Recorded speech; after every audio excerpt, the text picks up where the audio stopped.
nem is a számítástechnikával, hanem a számítógépekkel, illetve a konzolokkal. A 70-es évek második felében találkoztam először.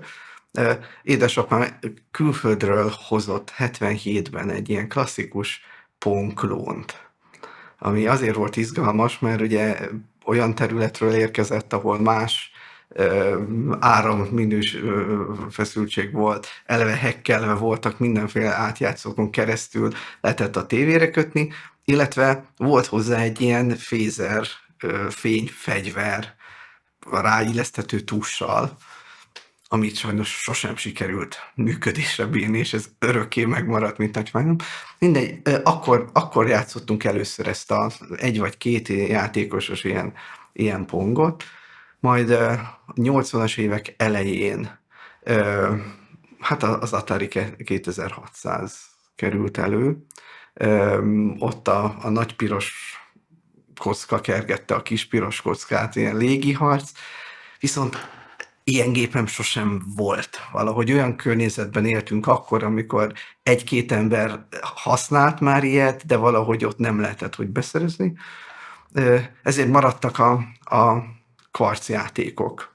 Abból egyszer-egyszer egy-egy piacon hozzá lehetett jutni egy ilyen változatot, ami aztán hát gyerekfejjel elindított egy olyan úton, hogy ez egy izgalmas jövőkép, nem a foci volt a vonzó, hanem inkább az űrhajóssal 3 fázisban mozogtunk le fenn a képen.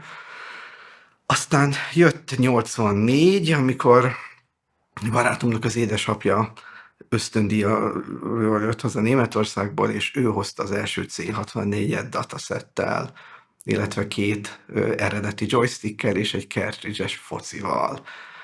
És hát akkor az első néhány játék után teljes frontos támadást indítottunk öcsémmel a szülők ellen, hogy nekünk kell ilyen. Tehát ez nem élet ezután, hogyha ilyenünk nincs, és fél évvel később, amikor apu egy szakmai útra kiment Németországba, akkor mi is kaptunk egy klasszikus 2 barna tónusú C64-et datasettel, ami hát azt gondolom, hogy véglegesen rárakott minket egy olyan irányra, ami nem többé-kevésbé, ha baráti körömet nézem, az egész életemet meghatározta.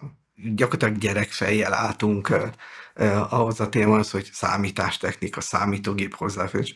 Nyilván szerencsém volt, mert olyan körben mozogtam, vagy olyan ismerőseim voltak, akik valami módon már rendelkeztek ilyen géppel, tehát nem egy vákuumba csöppentem bele, hanem ismertem embereket, akiknek volt ilyenjük. Sőt, ezért külön érdekes volt, hogy előbb kaptam meg az első C64-es játékkazettámat, mintsem, hogy gépen volt, mert akkor már úgy beszéltünk másokkal, hogy igen, lesz, és akkor egy osztálytársam gimnáziumba oda jött, és talán nem is turbós, hanem még sima ilyen 100 fordulatos játékokból odaadott egy kazettát, hogy figyelj, ennek nagyon fogsz majd örülni. De hát én így nem éreztem azt, hogy kevés embernek lenne. Utána, ugye, ahogy meglett a gép, akkor már gimnazista voltam, ott is az osztályban egy-egy valakinek, vagy legalább az évfolyamon volt, tehát én úgy éreztem, hogy ez létezik, nyilván kevesebb embernek van, már ez a géptípus, mert akkor már a boltokban lehetett kapni ezeket a magyar az Enterprise, a HT1080, ABC Micro, ilyesmi gépeket.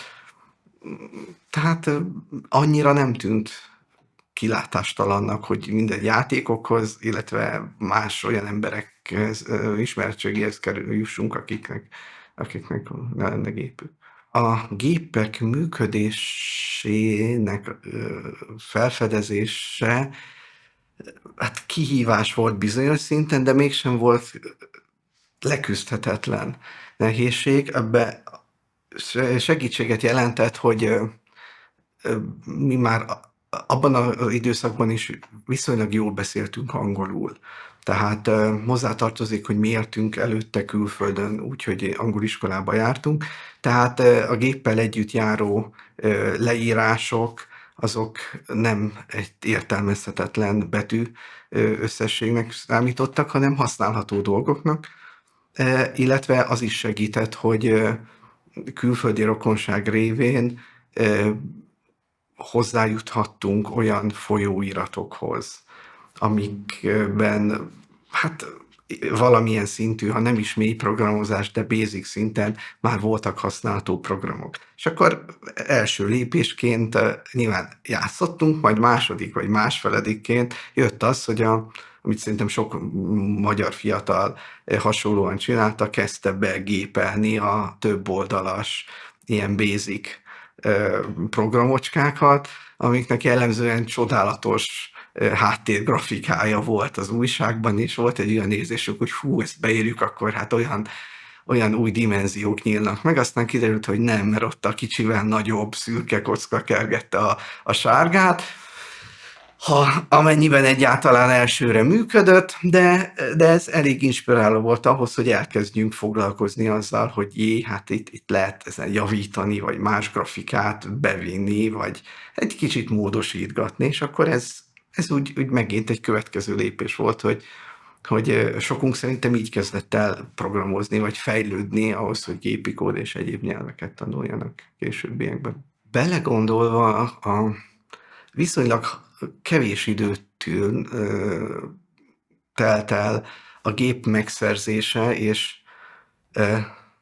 a számítógépes, vagy akkori számítógépes, lehet így mondani, elitbe való bekerülése között. Tehát 85 nyarán lett meg a datasettes C64, és gyakorlatilag egy kevesebb, mint másfél év múlva már a programok végtelen kincstárának számító csokonaiban találtam magam, és ebben megint szerencsém volt olyan szempontból, hogy ugye kaptam minden hónapban a Commodore User nevezetű angol folyóiratot, ami abban az időben úgy talán a legnívósabbnak számított, illetve fiatal szemmel, hiszen sokkal több játék és tök jó felvételek, screenshotok, grafikák voltak benne, mint a kicsit ilyen szakmaibb, de sokkal szárazabb konkurens termékek.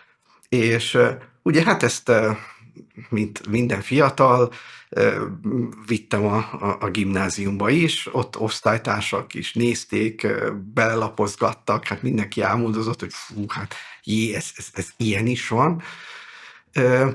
És ennek következtében második gimnazista voltam, amikor kora ősszel az egyik osztálytársam odahívott, hogy figyelj, van a papámnak egy ismerős, akinek a fia egy ilyen klubba jár, és hogyha akarom, akkor beszél vele, és hogyha van kedvem, akkor egyszer menjek el. Na, ez volt a csokonai, és annyit lehetett tudni, hogy hát Henri néven futott az illető, ő a későbbi Frontway, és annyit lehetett róla tudni, hogy hát kérdeztem, hogy fogom megismerni. Hát az a srác, akinek a legtöbb kapcsoló van a gépén. Ezt én úgy nem igazán tudtam hova tenni, de tény az, hogy amikor azt hiszem 86 őszén első pénteken elmentem oda, és valahogy ugye ez mindig ilyen beajánlós és tagság is felállás volt, valahogy be tudtam menni, és hát akkor ott megláttam Henrit, és valóban számtalan ilyen kétállású kapcsoló volt felfúrva a gépére, és különféle speeddoszok, meg egyéb ilyen kütyüket tudott manipulálni, tehát álltunk, és az első ilyen mega demo, ilyen zene kollekciót futtatta, és hát mondtam, hogy kész, hát ez nem létezik. Tehát ez egy olyan világba csöppentem, amiről azt hittem, hogy ez csak tényleg abszolút fikció. Na és itt jön szerepe az újságnak, amiből valami módon szintén volt nálam egy-két példány, és ez kvázi mint egy ilyen svájci útlevél. olyan hatással volt az ott lévő emberekre, hiszen hát abban az időben azért nagyon-nagyon ritka volt az ilyen jellegű nyomtatvány, kiadvány, bármi. És ez elég volt ahhoz, hogy ott, ahogy ültünk kint, hiszen kellett az egy órát várakozni az előtérben, mint hogy bejussunk, és akkor ez előkerültek, nézegették, gyakorlatilag egy hét múlva ott tartottunk, hogy volt belépőm a pénteki szeánszokra. És akkor hát ez úgy hozta maga után, hogy hú, neked van az újság, a kölcsönkérhetem, megnézhetem, akkor ha odaadod, gyere, ülj ide, itt vannak a legújabb stúfok, rögtön másolhatod, és akkor ez így szépen elindult, és ment a maga útján. A Csokonai magában egy nagyon érdekes környezet volt. Ugye szerintem a legtöbbünk, merem azt mondani, hogy a legtöbb ilyen 14-15 éves diák alig várta a pénteket. Tehát biztos, hogy volt az a réteg, aki azért tette ezt, mert a diszkóba ment, és a csajozáson törte a fejét. Nem, nálunk ez egészen másképpen működött.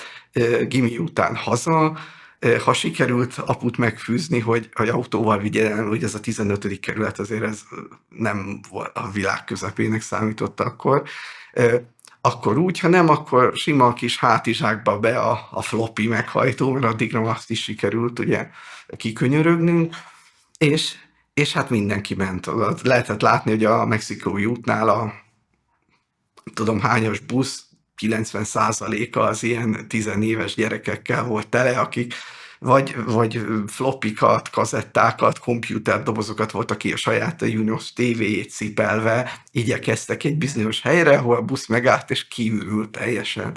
És hát mindenki próbált ugye minél hamarabb érkezni, nyilván a hely miatt, hogy olyan helyre ki tudja rakni a gépét, vagy legyen monitorhely, és hát minél hamarabb bejutni. Ha hamarabb érkeztünk, alig vártuk, hogy jöjjön a Lajos, aki nyitotta az ajtót, és akkor fú, az Hawaii volt, vagy idővel ez kialakult, hogy meglettek azok a baráti kapcsolatok, hogy mindig volt, aki tudott, hamarabb ment, és akkor már biztosította azt, hogyha egy gép volt, az többé-kevésbé egyenértékű volt azzal, hogy azon a délutánon lesz másolás, hiszen utána arra rákötni ezt, azt az már nem jelentett gondot.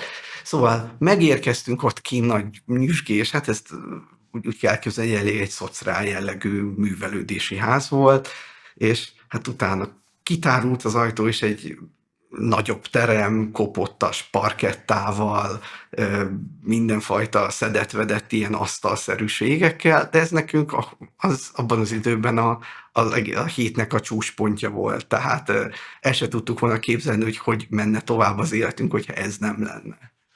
Így nagyon kellemes emlékek. Miután ugye bent voltunk, mindenki megtalálta azt a helyet, fel tudta állítani a gépét, ott is jól elkülönölő kvázi klikkek voltak. Nyilván az első legnagyobb az a gép típusokból adódott, tehát spektrumos és C64-es ritkán keveredett.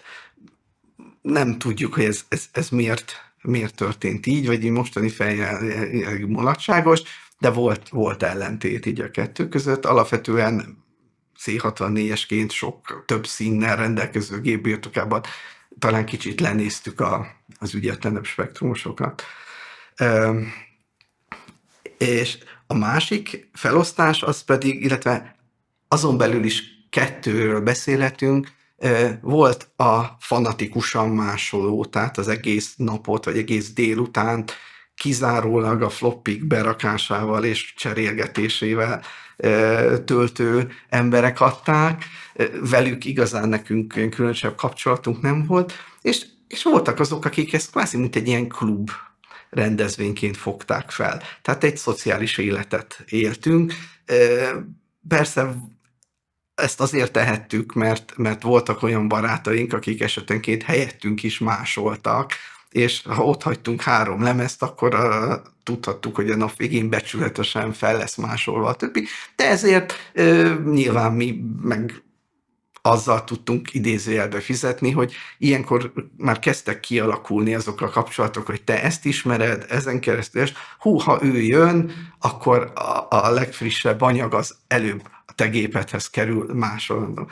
És hát itt jött egy újabb elem, amikor egy-egy swapper megérkezett. Ugye a híre az már jócskán megelőzte őt, amikor akár már napokkal előtte jött info, hogy persze telefonon, hogy jött egy szállítmány, küldtek neki nagy csomagba, és voltak ilyen klasszikus nevek, mint a Golden Accession-ként, vagy egy-két ilyen cím, amiről sokkal többet vártuk, mint ami valójában lett, és na ma ott lesz, és ma hozni fogja. És hát ahogy megjelent, minden szem. Tehát szinte a zsibongás az megszűnt, és várták, hogy na, amennyiben ott volt, az egy óriási hőstettek számított, ha nem, akkor csalódottan vettük tudomásul, hogy na majd a következő hétre biztos. És ezek is izgalmas dolgok voltak, és na itt sem volt mindegy, hogy ha jó viszonyban voltál vele, akkor biztos, hogy az egy floppy annyi időre a te gépedhez került, hogy legalább egy másolatot tud csinálni. Ha nem, akkor esetenként történt ilyen is, hogy a kevésbé népszerű emberek óra előtt, mint mézes mazagot elhúzva feldobták a lehetőséget, hogy megkapod, aztán nem kapta meg, vagy nem azt adták oda, csak olyan felcímkézett lemezen. Hát ezek csínterések voltak, hát emberek voltunk akkor. Hát a játékok disztribúciója, az nyilván a klubra az volt jellemző, hogy tudtommal soha senki nem fizetett játék semmilyen programért.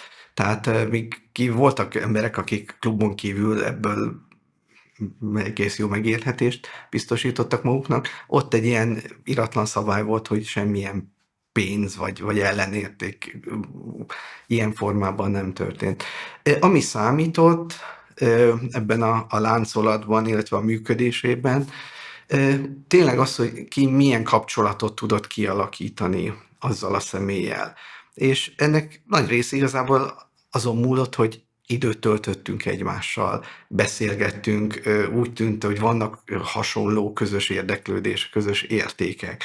Tehát mint a mi körünkben, ugye ennek egyik alaptagja Jean volt többek között, ez egy standard felállás volt éveken keresztül, hogy péntek este, miután vége lett a klubnak, 4-en, 5-en, 6-an elindultunk a régi Posta utcai McDonald'sba, ugye akkor az volt az egyetlen Budapesten, és természetes busz, föld alatti, és akkor ott összegyűlt a társaság, és dumáltunk, történtek a hülyeségek, a fogadások, hogy ki bír 200 forintnyi hamburgert, ugye az akkor irdatlan mennyiség volt, megenni, és ebből kialakult egy olyan baráti kör, amin lassan tovább evolválódott egy olyan szintre, hogy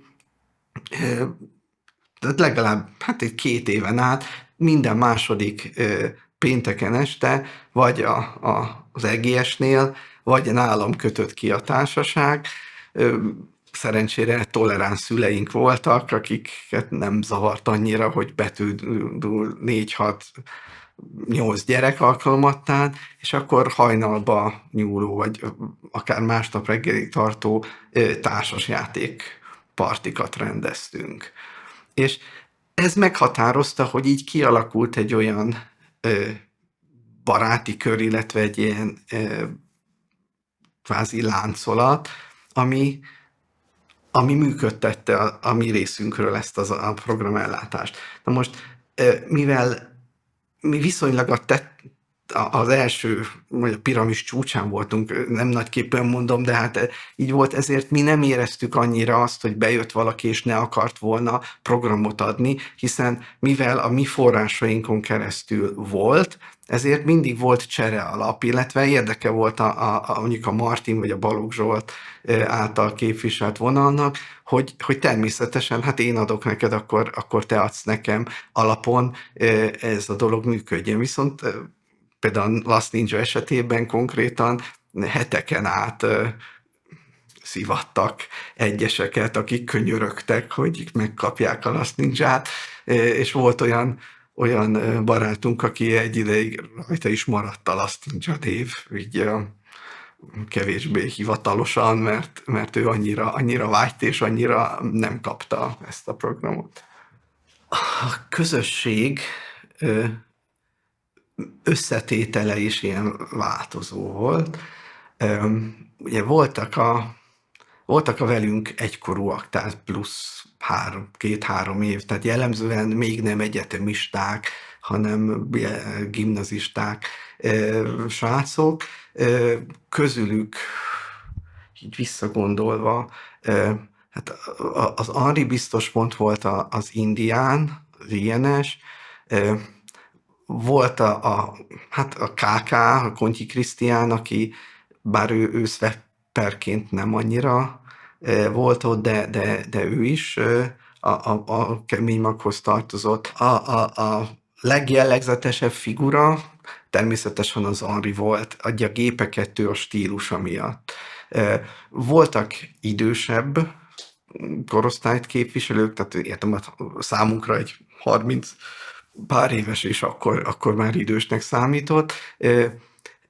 Itt a neveket, a valódi neveket én nem tudom, de volt egy Nyunyi néven ismert ilyen kopaszodó szakállas, volt a Bíró Andrés, ő arról volt ismert, hogy mindig a sarokban ült, és ő volt az, aki megállás nélkül csak másolt. Tehát nála programot futni a másoló programon kívül senki soha nem látott.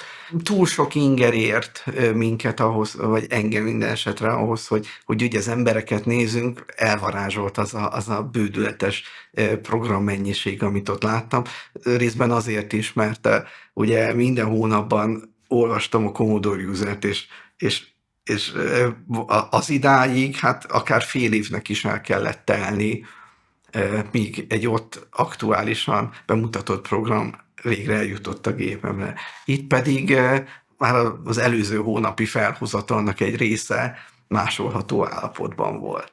Ami, ha úgy nézzük, hogy abban a korszakban milyen infrastruktúra volt, a postán keresztül ment minden, ez egészen hatékony ilyen beszerzési láncot jelentett. És ezért így kevésbé tudtunk fókuszálni az emberekre. Ahogy alakult ez szépen ki, úgy ahogy csapodtak a társaságunkhoz emberek, egy részük nem lett talán annyira ismert, vagy nem lett olyan hírneve, vagy nem is volt olyan nickname-je, de közülük a Wirtz Robi, az Orbán Róbert, a Rob, akik nagyon hamar az elején úgy összejöttek, illetve az EGS. Ő akkor nagyon marcolaként Ossian felvarrós Farmer Jackie-be, ugye 2 fejjel magasabb volt, mint mi, és először tartottuk a távolságot, aztán rádöbbentünk, hogy arany szíve van, ő is a társaság tagja lett. És hát a Zsam, ő is viszonylag. Azt pontosan nem tudom, hogy ők hogyan kerültek be, de valahogy így mindenki valószínűleg talán az indián révén ő volt az egyik ilyen nagy katalizátor, ő nagyon sok embert ismert, és tényleg hogyha egy ilyen bűnszövetkezetet írnánk le, akkor ő a pók, aki középen van, de egy jó értelemben, aki igazán zseniálisan zsonglőrködött az információval. Tehát a egyes emberekkel kialakított ismerettségét fantasztikusan fel tudta használni másokkal való kapcsolat kialakítás terén. Tehát hozta a híreket, az anyagokat, a sajtó mindent, ami izgalmas volt, és ezáltal úgy lett ilyen értelemben központi figura, hogy ő maga effektív programozás terén nem tett sokat, de mégis óriási hatása volt erre az egész közösségre. A játékokhoz való hozzáférés, ugye Csokonain kívül nehézkes volt. Nyilván itt a megfelelő kapcsolatok hiányában jellemzően az aktuális tanintézetben ö, túló viszonyok határozták meg. Ugye nálunk, ha jóba voltál az informatikai vagy számítástechnikai faktosokkal, akkor ott nagyobb eséllyel lehetett hozzájutni egy-egy kazettához vagy floppyhoz. Vagy egy-egy osztálytárs volt, akinek a testvére kicsit idősebb volt és valahonnan szerezte. De tény, hogy sokkal ritkábban jutottunk hozzá dolgokhoz, plusz ennél is ritkább megoldás volt a külföldről kért, hozott, kapott megoldás. Ez azért sem volt annyira vonzó, mert tényleg nagyon ritkán jött, és mint esetemben többször kifejezett csalódással is járt, mert vagy a médium volt sérült, és a végén nem is tudtam futtatni egy reader miatt a dolgot, vagy ugye, hogyha megkérünk egy nagynénit, nagymamát, bármilyen hozzá nem értő családtagot, akkor olyan lesz a kapott anyag, ami lásd mondjuk egy Zoic, ami zseniális csomagolása, meg leírása volt, csak tehát teljes mértékben ilyen játszhatatlan program. Ilyen szempontból ez nagyon nyögvenyelős volt. Ennyi év elteltével szerintem most már nyugodtan állíthatjuk, hogy kevesen választottuk itthon a hivatalos beszerzési forrás, már csak azért is, mert lehet, hogy rendkívül technikásak voltak az itthon kapható hazai fejlesztésű játékok, viszont mi másfajta, inkább dinamikusabb, rombolós, lövős és ilyesmi jellegű programokra vágytunk, amit azt hiszem a hazai kínálat egyáltalán nem tudott biztosítani. Az, hogy a akkori tevékenységünk mennyire volt elítélendő, vagy netán büntetendő, azt gondolom, hogy egyikünket sem érintette semmilyen szinten. Nem voltak álmatlan éjszakáink emiatt, már csak azért sem, mert szerintem, illetve az ismeretségi köröm nagy részének a maga a számítógépet, tehát a hardware beszerzése is teljes mértékben illegálisan történt. Tehát írd és mondd, az országba való becsempészés volt az egyetlen mód. Nyilván gondolom, tehát az ár miatt is, bár visszagondolok, nem sose volt, tehát fel sem merült az alternatívaként, hogy Magyarországon bárhol is C64-es vásároljunk. Gondolom talán azért, mert abban az időszakban nem is nagyon lehetett, tehát még kvóta sem volt arra, hogy bárki NovoTrade, vagy bárki ilyennel foglalkozó. Nyilván a későbbiekben aztán volt erre mód, de akkor nem. Tehát ha már ez tök illegális volt, mindenfajta kokomlista, meg egyebek miatt, akkor úgy gondoltuk, hogy maga a program, tehát nem volt olyan hatóság se, aki bármilyen ellennépést tudott volna tenni, illetve hát ahogy nézegettük ezeket az angol lapokat, és ott is voltak hirdetési oldalak, és hát számtalan olyan illető volt, aki szintén kazetta, floppy elküldés ellenben bármilyen szoftvert hajlandó volt másolni. Persze olvastuk a hivatalos leírásoknál, hogy vannak különféle ilyen védelmek, meg kódtáblázatok, notabene ezek esetenként meg is nehezítették az életünket, de ezen kívül nem volt lelkiismert furranás, sőt, hogyha valamit sikerült működtetni, ez külön sikerélményt jelentett. Próbálok visszaemlékezni a csokonai, mindesetre a pénteki szeánsz összetételére. Azt kell, hogy mondjam, hogy úgy tűnik, hogy sok mindennel ellentétben az informatika, a számítógépes játékoknak a szerelme olyan katalizátor volt, és egy olyan olvasztó tégelye volt az embereknek, hogy itt megszűntek a társadalmi ilyen korlátok. Bár hozzáteszem, hogy abban az időben, tehát a szocializmus utolsó éveiben nem volt még annyira nyilvánvaló, vagy nem lehetett látni azt, hogy van, aki már a GMK miatt tehetősebb, vagy van, aki egyszerűbb. Inkább az jött le, hogy téged is érdekel, engem is érdekel, zseniális, csináljuk, és senkit nem foglalkoztatott az, hogy ki honnan jött. Tehát belegondolok, hogy a baráti körünk tagja volt olyan srác, aki már akkor Budán, gyönyörű környezetben lakott, és egy pillanatig se volt gát, hogy netán őt ne vonjuk be, vagy vele ne találkozunk, vagy az ő részéről sem jelentett gondot az, hogy a társaságuk nagy része erzsébeti, kispesti, kőbányai volt, hogy velünk ne tartson kapcsolatot azért, mert netán nem olyan közegből, vagy nem olyan kerületbe lakunk. De volt 5. kerületből származó, volt Budapest gyakorlatilag minden részéről és minden társadalmi rétegből, és ugye voltak azok, akik voltak gimnazista vonal, de ugyanúgy sokan a szakközepesek, és ők voltak talán az informatika terén az életre valóbbak, tehát nem csak elméleti elképzelések voltak dolgokról, hanem ők tudtak először kütyüket csinálni, vagy úgy programozni, hiszen a képesítésük alapján adekvátabbak voltak ehhez, mint mi. Tehát nem voltak problémák. Ha vita volt, akkor inkább az, hogy neked spektrumod van, és miért élteted azt a prüntjögő vacakot, amikor hát hallgass bele, hogy milyen egy C64-es Music Box. Belegondolok, hogy hogy éltük meg így retrospektíven a klubnak a hatását.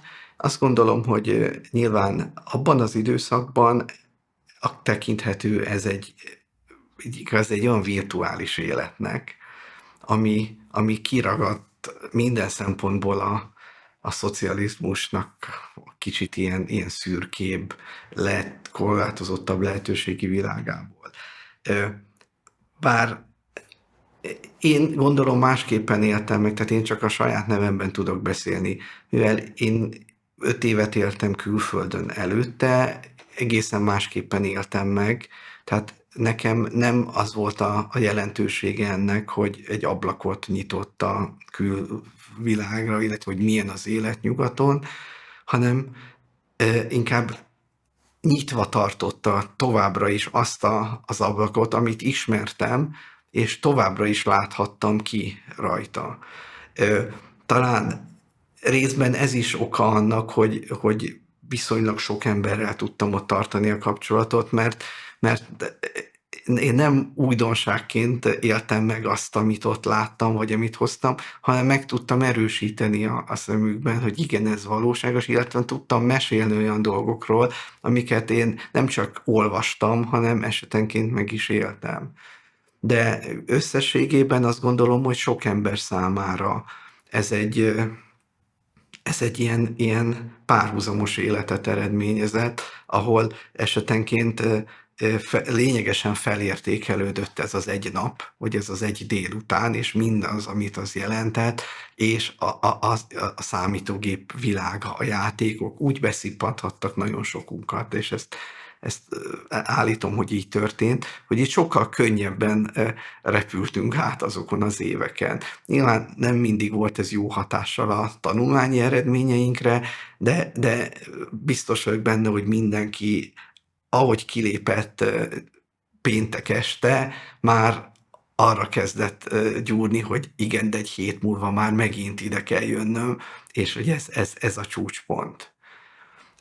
És ha úgy nézzük, hogy nálam az gimis osztályon belül is, ez egy sokak számára, hál' Istennek ez nem egy ilyen megvetett vagy kinézett dolog volt, tehát nem, akkor még az, hogy kocka vagy, ez nem volt egy elfogadott dolog, hanem inkább úgy ítélték meg, hogy ez egy nagyon nyitott, ez egy jövő felé haladó dolog, és sok ember érdeklődött, valamelyes nyitott volt iránta, tehát tudom, hogy utána több osztálytársamnak is lett számítógépe, és ezáltal szorosabb kapcsolatunk lett, de valóban úgy volt, hogy akik akkor is csajozós típusok voltak, azok ezután is azok maradtak. Tehát mindenki ezért nem juthatott el ez a varázs. meghatározó élmény volt a játékok mellett az a különleges világ, amit az akkori külföldi kiadványok nyújtottak. Ez hozzá tartozott, hogy tehát az akkori marketingesek zseniális, amit műveltek, hogy minden mellé olyan hihetetlenül látványos és vonzó posztereket, körítést tudtak teremteni, amik a legvacakabb fércművet is úgy ábrázolták, mint hogyha az a legcsodálatosabb valami lett volna. Tehát emlékszem, ugye volt a Samantha Fox Strip Poker, aminek hát a hirdetései alapján hát gyönyörű látványra számítottunk, és akkor a leírhatatlan minőségű digitalizált, tehát egy Legóból szebb képet lehetne kirakni, ami ott fogadott minket. De hát ez akkor is egy olyan impact volt ránk, hogy ez egy számítógépes lap, az egy fantasztikusan jó dolog, és hogyha az egyik részével foglalkozunk, akkor milyen jó lenne, hogyha tovább tudnánk lépni, és nem csak követnénk, hanem mi is netántán el tudnánk indulni egy irányba, és mi is követhetővé válnánk.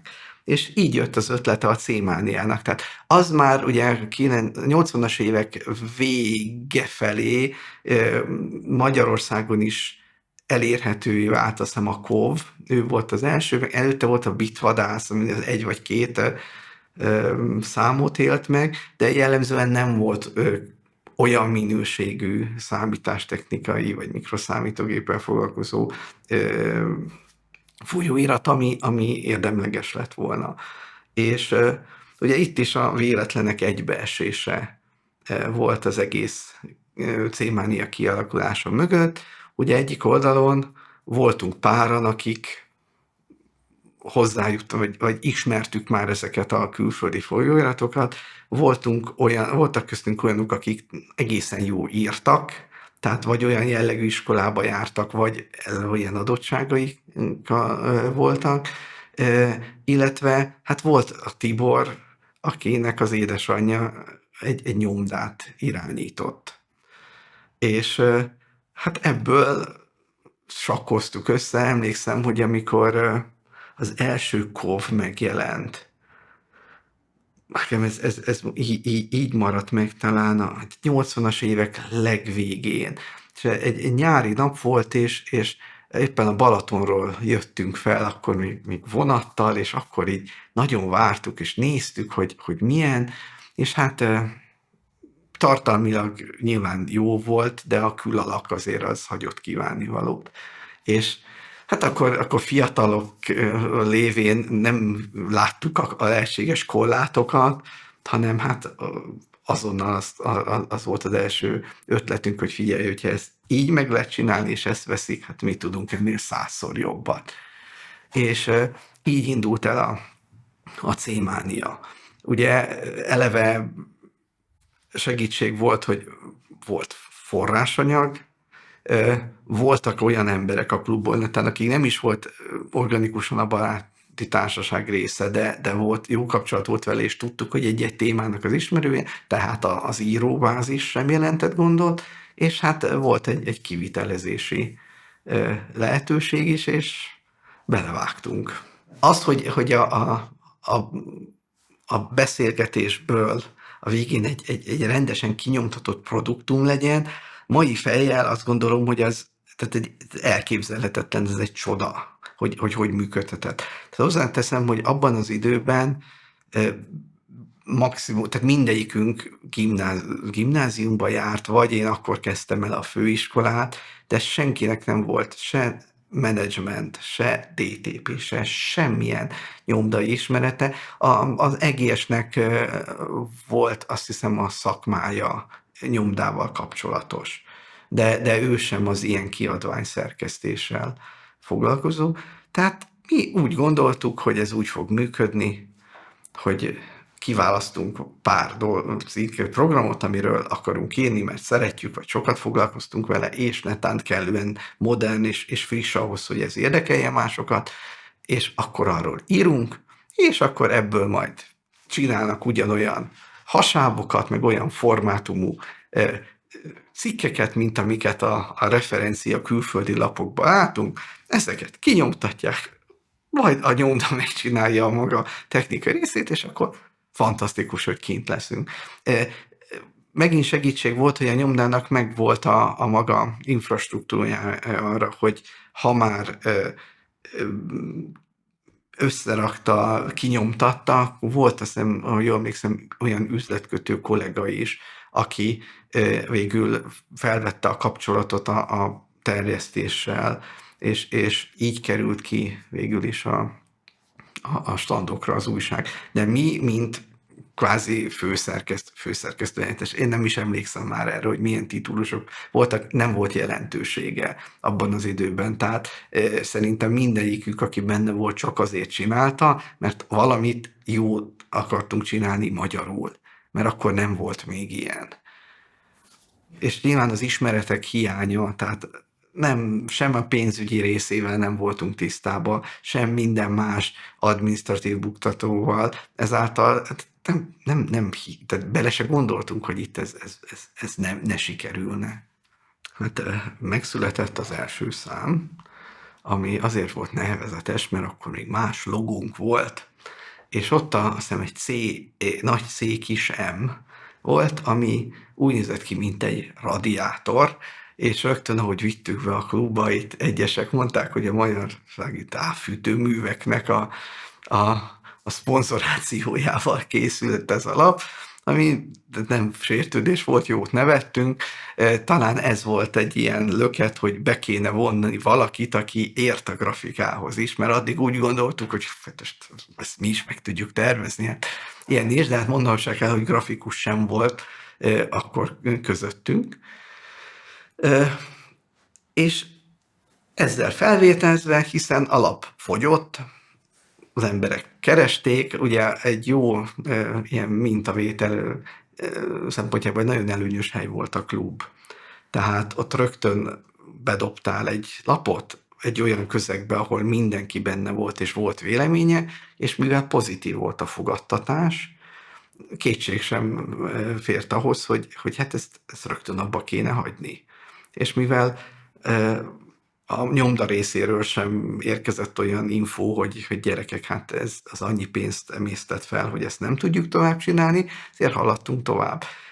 Akkor már sikerült bevonnunk egy fotóst, tehát ez is egy érdekes aspektusa volt az egész lapszerkesztésnek, hogy most hát nyilván screen capture-ök, meg már pár évvel később a Guru is, meg mindenki más így működött, meg DP szoftver, itt nem. Itt volt egy fotós, aki a képernyőről szedte le azokat a képeket, amiket mi szerettünk volna. Tehát ez úgy működött, hogy nyilván mivel nem tudtuk befagyasztani az eseményt, ezért ott volt a beállított kamera, és akkor addig kellett szenvednünk, amíg netántán sikerült azt a képernyő állást úgy elérni, illetve a fotósnak úgy lefotózni, hogy ez használható legyen. És akkor ezt követően az írott cikkeket azt ilyen levilágított, ilyen, ennek a szakmai megnevezését én nem tudom pontosan, de ez a klasszikus ilyen nagyon manuálisan lett feldolgozva. Na most úgy szerkesztőség, mint hogy lett egy iroda, vagy bármi ilyen sose volt. Volt a nyomda, ahol össze tudtunk jönni, ott volt egy helység, ahol netán beszélgettünk, de a legtöbb ilyen szerkesztői munka az a Tiboréknál, az EGS-nél zajlott, az ő családi házukban, mindig egy-egy megbeszélés volt, mindenki kiválasztotta, majd leadta a cikkeket, azok bejutottak a nyomdába, aztán amikor elkészült, akkor mindenki morgott, hogy hát nem így gondoltuk a tördelést, vagy az a kép az nem oda került, de ezen kívül az a klasszikus értelembe vett lapszerkesztés, ami manapság folyik, az egész, az nem létező volt a C-Mán esetében, de ettől nagyon emberszerű volt, tehát imádtuk csinálni. Tartalmát tekintve ami minimális volt, az a programozás, meg az ilyen szakirányú cikkek. De részben azért, mert közülünk senki sem volt, akit annyira érdekelt volna, részben azért, mert nem ez volt a lap profilja. Tehát mi is azokat az kiadókat szerettük, ahol érdekesebb cikkek, tök jó képek vannak, és ne felejtsük el, hogy Abban az időben komoly problémát jelentett a nyelvtudás, illetve annak a hiánya. És most már mulatságos lenne, hogy le kellett írni, hogy mi hogy működik, vagy akár ilyen billentyűzet kiosztások. Na de akkor hát emberek nem tudtak játszani játékokkal azért, mert egyszerűen nem jöttek rá, hogy ez az angol kezdőbetű az mit és hogyan aktiválhat. Tehát részben a cikkeinknek egy része azzal foglalkozott, hogy ezeket ismertettük, vagy elmagyaráztuk, hogy mit, hogyan kell. Ahogy játszottunk, számunkra is ez, ahogy nyilvánvalóvá vált, ezt így összegyűjtöttük, és ezt osztottuk meg. Nem olyan értelemben vett végigjátszások voltak, legalábbis az első 2-3 számban, amit most lehet látni, vagy utána a 90-es években, hogy tényleg lépésenként. Bár úgy emlékszem, hogy a vége felé már mi is törekedtünk ilyenekre. Aztán volt az utolsó szám, ami nem jelent meg, az egy dupla szám lett volna, abban már 2 vagy 3 több teljes ilyen 5-6 oldalas végigjátszást is leadtunk. Tehát erre volt igény. A konkrét okokról talán az EGS tud részletesebben nyilatkozni. Nem alap sikerességével vagy sikertelenségével függött ez össze, hanem inkább a cégnek a státuszával, aki ezt kiadta. És ez volt nyilván a döntő tényező, hogy nem folytattuk. Az is közrejátszhatott, hogy én akkor már éreztem, hogy ezt így csak fiatalkori lelkesedésről nem lehet profin csinálni. De mindegyikünk pont abban a státuszban volt, hogy első, másodéves, most került be egyetemre, tehát valahogy a kettőt így olyan szinten nem tudtuk volna sem tartalmilag megtölteni, sem menedzsment szempontjából úgy kezelni, hogy kellett volna. A nyomda részéről ott egy más generáció képviseltette magát, akik számára a DTP érthetően egy új világ volt, aminek a kialakítása mind az informatikai háttér beszerzésen az komoly beruházást jelentett volna, az nem volt meg, és igazából hajlandóság sem volt rá. Én azt gondolom, hogy ez egy szép kaland volt, örültünk volna, ha megy tovább, de jó, hogy így lett vége. Igazán ez a demóírás, az újságszerkesztés, a játék, ez egy abszolút egy friss, fiatal dolog volt. Ez egy friss, kreatív elme kellett. Most így már évek múltával, én is középkorba csúszván, látom, hogy változunk. A gondolkozásmódunk, a hozzáállásunk korral nem feltétlenül a dinamikusan pozitív irányba módosul, hanem kezdünk ragaszkodni akár elavult régebbi dolgokhoz is. És ez hatványozottan éreztette magát abban az időszakban. Tehát az akkori jó képességű mérnöki, matematikus, fizikus gárda egy teljesen más korszaknak a szülöttje volt. Sokkal kevesebb lehetőséggel, sokkal több valószínűleg rossz tapasztalattal, látván, hogy milyen korlátokba futottak, akik próbáltak innovatívan hozzáállni változásokhoz, az akkori rendszer milyen gátakat gördített eléjük. Szerintem ez meghatározó volt, illetve a praktikusan a nyelvnek a hiánya.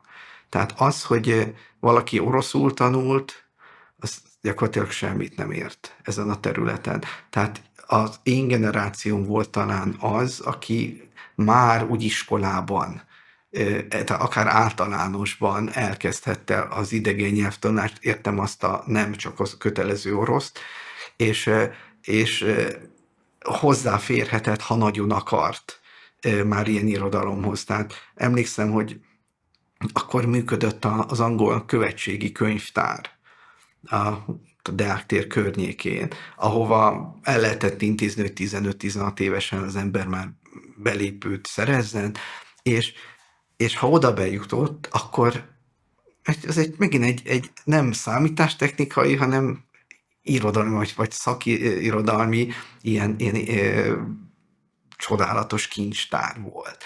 És ez elősegített sokunkat abban, hogy lássuk az értelmét a nyelvtanulásnak. Tehát igen, voltak olyan barátaink is, akik előtte minimális szinten beszéltek, de azt, hogy a későbbiekben profi angol beszélő emberekké váljanak, a nagy löketet az adta, hogy angol nyelvű számítógépes játékokkal kezdtek el foglalkozni, és motiválta őket a játék. Ugyanez igaz a programozásra, a swappelésre, minden másra, hiszen ennek az egész iparának a nyelve az angol. Tehát itt nem lehet franciául, németül, bármilyen nyelven, lehet, hogy kínaiul most már igen, de ez egy más dimenzió. Más nyelven nem lehetett hozzájutni, nem lehetett érvényesülni, nem lehetett kapcsolatokat kialakítani. Még hogyha netán lett volna hajlandóság, vagy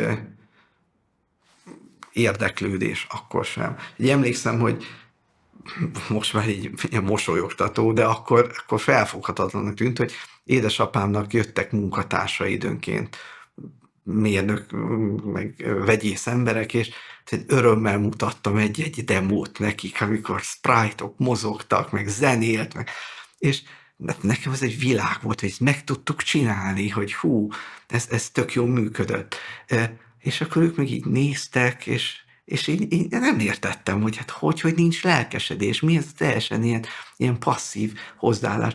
És most sajnos valahol kezdem megérteni, hogy itt igenis voltak generációs korlátok, amiket lehetetlen volt ledönteni. Azt, hogy mennyire volt részünk, akár a Csokonai is csapatnak, abban, hogy országszinten bekövetkezzen, mondom, 90-es évek elejére, vagy első felében egy ilyen áttörés. Nehezen tudom megítélni, biztos, hogy az első lépéseknél fontos szerepünk volt. De egy ponton túl, ugye azért voltak korlátaink, tehát azt kell, hogy higgyem, hogy ez a Csokonai, ez egyetlen egy művelődési ház volt egész Budapesten. Talán egy vagy két más kisebb vagy hasonló próbálkozás volt, de azon kívül semmi. Tehát ahhoz túl kevesen voltunk, hogy egy hullámszerű elterjedést biztosítsunk. Az biztos, hogy azért, mint egy ilyen inverse piramis játék ez terjedt, mert bennünk volt ösztönösen, akiket érdekelt a számítógép, vagy a számítógépes játék, egyszerűen meg volt bennünk a fogékonyság arra, hogy akarunk ezzel foglalkozni, és akinek volt lehetősége, kiharcolta. Aztán, ahogy én láttam, jött egy következő fázis, ez már a rendszerváltás után, ahol már nem a mi hatásunk az, hogy újat akarunk, hogy ez egy nagyon izgalmas új terület, és ezzel érdemes foglalkozni. Nem ez volt a meghatározó, hanem siklet. Tehát nagyon sok olyan ember vett aztán számítógépet, egy azért, mert akkor már be lehetett hozni, és dömpingáron lehetett C64-eseket venni Ausztriába. Ugye akkor mi már Amiga vonalon mozogtunk. Azért, mert az úgynevezett ilyen új gazdag rétegnél ez természetes volt, hogy hozzátartozott a pár éves behozott Audi mellé, hogy a gyereknek a C64 is ott legyen, és ez jellemzően nem jelentette azt, hogy az a gyerek mélyebb ismereteket akarta a számítógépről, neki elég volt az, hogy bedugja a joysticket és játszon. És szerintem ez volt a nagyobb löket. Az, hogy hivatalosan, vagy félhivatalosan, de nem annyira illegálisan, mint ahogy annó mi szüleink tették, hozzá lehetett jutni számítógépekhez. Aztán ugye a következő szint, amikor már számtalan PC-s bolt jelent meg a 90-es évek első felében, és akkor ezt nem lehetett megállítani. A gépekkel, illetve a hardware terjedésével ellentétesen a szoftverek nek a túlnyomó többsége szerintem a Csokin keresztül, vagy megkockáztatom a másik egy-két ilyen hasonló klubon keresztül jött be Magyarországra. Talán lehetett a határmenti egy-két ilyen forrás még, de az biztos, hogy a túlnyomó többség az tuti, hogy a Csokin keresztül. Tehát ott koncentrálódott az a mennyiségű nyelvet beszélő és a beszerzésért tenni is akaró fiatal, aki felvette a kapcsolatot az északi swapper csapatokkal, a németekkel, és akik ezt tudták működtetni. Tehát nem akarok senkit dehonestálni, de hát nyilván egy vidéki postafiók nem úgy működött, mint egy belvárosi, ahova napi szinten jöttek a barna borítékok, és ez ott az sokkal problémásabb lett volna, vagy feltűnőbb annak a kezelése, mint itthon, itt Pesten. Tehát ez tök jól működött, tehát abban biztos vagyok, hogy nagyon sok program így jött be. Talán voltak Szeged környékén, volt egy vonal, aki az akkori Jugoszláviából, az a Sándor vonal, azt konkrétan nem tudom, hogy kik voltak az itteni disztribútorok, egy-egy ilyen komputer karácsonyon találkoztunk velük, de velük nem volt olyan közeli kapcsolat. Onnan jöhettek programok, hát meg onnan, hogy megint itt a nyelvtudásból kiindulva vettük a fáradtságot, hogy kijárjunk esetenként külföldre. Itt is volt, aki ebből egészen jó üzleti modellt tudott kialakítani, mások pedig csak éppen azért, hogy szerettük volna valamit, és nyilván könnyen volt egy osztrák swappertől ezt beszerezni, mint kintről. Ami azért is érdekes volt, hogy annól én emlékszem, hogy én szerettem volna eredetit. Tehát ez még a 80-as évek vége felé volt, és írtam is angolul több cégnek, hogy szeretnék rendelni, így tudom a valutában fizetni, és nem működött ilyen formában. Tehát ha lett volna olyan becsületes embertömeg, aki úgy gondolta, hogy legálisan jusson hozzá ilyen külföldi szoftverekhez, nem is nagyon lett volna rá lehetőség abban az időben. Nekem az a csokonyáis korszak, azt gondolom, hogy a kislányom születéséig az életemnek a legcsodálatosabb időszaka volt. Tehát nagyon jó emberekkel találkoztam, ezek a barátságok a mai napig megvannak, sőt, ezek állták ki igazán az idők próbáját, nem a máshonnan jövő kapcsolatok. Tényleg szó szerint nagyon-nagyon vártam a minden egyes pénteket, tehát kicsit mint egy ilyen egyfajta junkie, akinek az anyagszerzési periódusai hosszabbak, mint mondjuk egy amfetamin addiktnál. Az, hogy ne legyek ott, az elképzelhetetlen volt. Tehát emlékszem, hogy amíg a szalagavatóm végéről is úgy próbáltam lelépni, hogy amikor már ott nem volt semmi látnivaló, vagy nem kellett semmiben részt vennem, akkor még a klub végére be tudjak futni, mert tudtam, hogy ott a barátok meg fognak várni. Tehát úgy ilyen 20-21-22 éves koromig ez egy nagyon meghatározó elem volt. Ha Csokonai már nem ismer, azt szerintem a 90-91 tájékán kicsit így kezdett lejjebb kerülni a prioritási listán, de azok az emberek, akiket ott megismertem, azok mindenképpen azok nagyon fontos szereplői ma is az életemnek.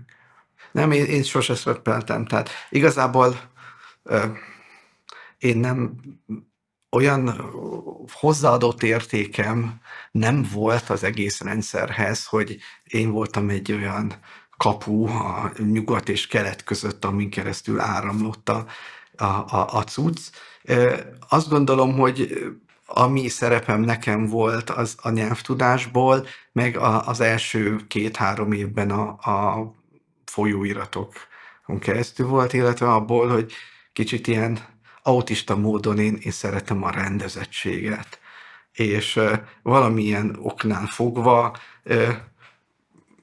amit én érdemesnek tartottam, és úgy gondoltam, hogy magamnak is megtartok programokat, azokat sosem úgy, ahogy jött, olyan formában felmásolva, és elraktam el, hanem mindig egy struktúra szerint, olyan formában, garantáltan, tudván, hogy ez nem bugos, nincs rajta vírus, ez tökéletesen működik, úgy raktam el magamnak. És nyilván ezt emberek másolták, aztán mások is másolták, meg még többen. Ezt én akkor nem is tudtam, hanem évekkel később jöttek vissza olyan feedbackek emberektől, hogy ja, hogy a Sorrel, hogy hú, hát hogy igen, ha betöltöttünk egy direktorit, és ott volt, hogy Sorrel Software Incorporated, az garancia volt arra, hogy ez tuti jó, és itt ez mindig működni fog, ezzel nincs gond. Valamit, amit igazából magamnak csináltam, és én azt gondolom, hogy a nevem talán szélesebb körben így terjedhetett. De én nem akarok olyan dicsőséget, vagy olyan érdemeket begyűjteni, hogy én sosem importáltam. Én ismertem jó importőröket.